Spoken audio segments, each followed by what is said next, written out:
الحمد لله رب العالمين الرحمن الرحيم مالك يوم الدين الصلاة والسلام على سيد الأنبياء والمرسلين وعلى آله وأصحابه أجمعين أما بعد. قال النبي صلى الله عليه وسلم: من كان يؤمن بالله واليوم الآخر فليكرم ضيفه. محترم سامعین کرام، آج کی اس سالانہ انجمن میں مجھے جس موضوع پر خطاب کرنے کا موقع ملا ہے وہ ہے مہمان نوازی کی اہمیت و فضیلت. حاضرین گرامی قدر، مہمان نوازی ایمان کی علامت اور انبیاء کرام علیہ السلام کی سنت رہی ہے. نیز اسلام میں اس کی بڑی فضیلت بیان کی گئی ہے. جیسا کہ قرآن مجید میں اللہ رب العالمین نے ابراہیم علیہ السلام کی مہمان نوازی کا تذکرہ کرتے ہوئے فرمایا: وَلَقَدْ جَاءَتْ رُسُلُنَا إِبْرَاهِيمَ بِالْبُشْرَىٰ قَالُوا سَلَامًا قَالَ سَلَامٌ فَمَا لَبِثَ أَن جَاءَ بِعِجْلٍ حَنِيذٍ. اس آیت کے ذیل میں مفتی شفیع عثمانی رحمۃ اللہ علیہ لکھتے ہیں کہ ابراہیم علیہ السلام پہلے وہ انسان ہیں جنہوں نے دنیا میں مہمان نوازی کی رسم کو جاری فرمایا. نیز علامہ قرطبی رحمۃ اللہ علیہ فرماتے ہیں کہ ابراہیم علیہ السلام کا معمول یہ تھا کہ وہ کبھی بھی تنہا کھانا نہیں کھاتے تھے، بلکہ ہر کھانے کے وقت تلاش کرتے کہ کوئی مہمان آ جائے تو اس کے ساتھ کھانا تناول فرمائیں. اسی طرح نبی کریم صلی اللہ علیہ وسلم کی خصوصیات میں سے ایک اہم خاصیت مہمان نواز ہونے کی بیان کی گئی ہے. امام بخاری نے اپنی صحیح بخاری کے اندر ایک واقعہ ذکر فرمایا ہے کہ آپ صلی اللہ علیہ وسلم پہلی نزول وحی کے بعد حضرت خدیجہ رضی اللہ عنہ کے پاس تشریف لائے اور عرض کیا: زملونی زملونی، مجھے کمبل اڑھاؤ، مجھے کمبل اڑھاؤ. پھر تھوڑی دیر کے بعد جب آپ کا ڈر کم ہوا تو فرمایا: لقد خشیت علی نفسی، مجھے اپنی جان کا خدشہ ہے. تو خدیجہ رضی اللہ عنہ نے آپ کو دلاسا دیتے ہوئے فرمایا: کلا واللہ ما یحزیک اللہ ابدا انک لتصل الرحم وتحمل الکل وتکسب المعدوم وتقری الضیف. ہرگز نہیں، اللہ کی قسم، اللہ آپ کو کبھی بھی رسوا نہیں کرے گا، کیونکہ آپ تو صلہ رحمی کرتے ہیں، ناتما کا بوجھ اپنے اوپر لیتے ہیں، محتاجوں کے لیے کماتے اور مہمان کی مہمان نوازی کرتے ہیں. نیز مہمان نواز ہونا ایک مومن شخص کی علامت ہے، جیسا کہ نبی کریم صلی اللہ علیہ وسلم کا فرمان ہے: من کان یؤمن باللہ والیوم الآخر فلیکرم ضیفہ.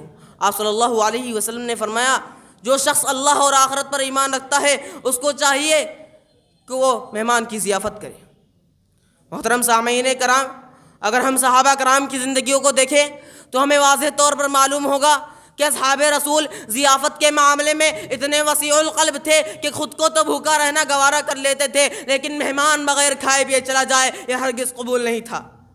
جیسا کہ سورہ حشر میں ایک انصاری صحابی کی ضیافت کا ذکر کرتے ہوئے اللہ رب العالمین نے فرمایا: وَيُؤْثِرُونَ عَلَىٰ أَنفُسِهِمْ وَلَوْ كَانَ بِهِمْ خَصَاصَةٌ. اور وہ اپنے اوپر انہیں ترجیح دیتے ہیں وہ خود کتنی ہی سخت تنگی میں ہو، اور جو اپنے نفس کے بغض سے بچا لیا گیا وہی اصل کامیاب ہے. اس آیت کے شان نزول میں امام بخاری نے نہایت ہی ایمان افروز واقعہ ذکر فرمایا ہے. چنانچہ ابو ہریرہ رضی اللہ عنہ سے مروی ہے کہ ایک مرتبہ ایک صحابی اللہ کے نبی صلی اللہ علیہ وسلم کی خدمت میں حاضر ہوئے اور عرض کیا: یا رسول اللہ، میں فاقے سے ہوں.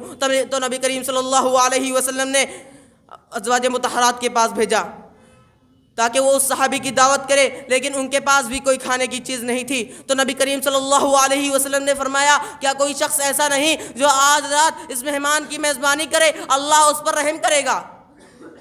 اس پر ایک انصاری صحابی کھڑے ہوئے اور عرض کیا: یا رسول اللہ، یہ آج میرے مہمان ہیں. پھر وہ انہیں اپنے ساتھ گھر لے گئے اور اپنی بیوی سے کہا: یہ رسول اللہ کے مہمان ہیں، ان سے کوئی چیز بچا کے نہ رکھنا. تو بیوی نے فرمایا: اللہ کی قسم، میرے پاس اس وقت بچوں کے کھانے کے سوا اور کچھ بھی نہیں ہے.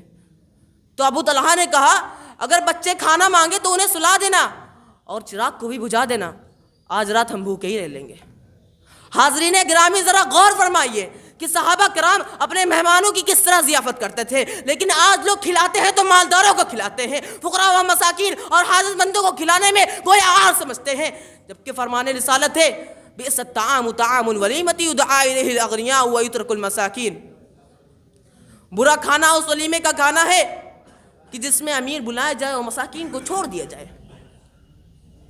اور نیز ایک اور مقام پر آپ صلی اللہ علیہ وسلم نے فرمایا لا خیر فی من لا وظیفہ، اس شخص میں کوئی بھلائی نہیں ہے جو میزبانی نہ کرے۔ ان دونوں حدیثوں سے یہ بات پتہ چلتی ہے کہ مہمان نوازی کی اتنی فضیلت کا مقصد یہ ہے کہ فقراء و مساکین کہیں بھوکے نہ رہیں۔ آخر میں اللہ رب العالمین سے دعا ہے کہ ہمیں مہمان نوازی کرنے اور حسن اخلاق سے پیش آنے کی توفیق عطا فرمائے، آمین یا رب العالمین۔ السلام علیکم ورحمۃ اللہ وبرکاتہ۔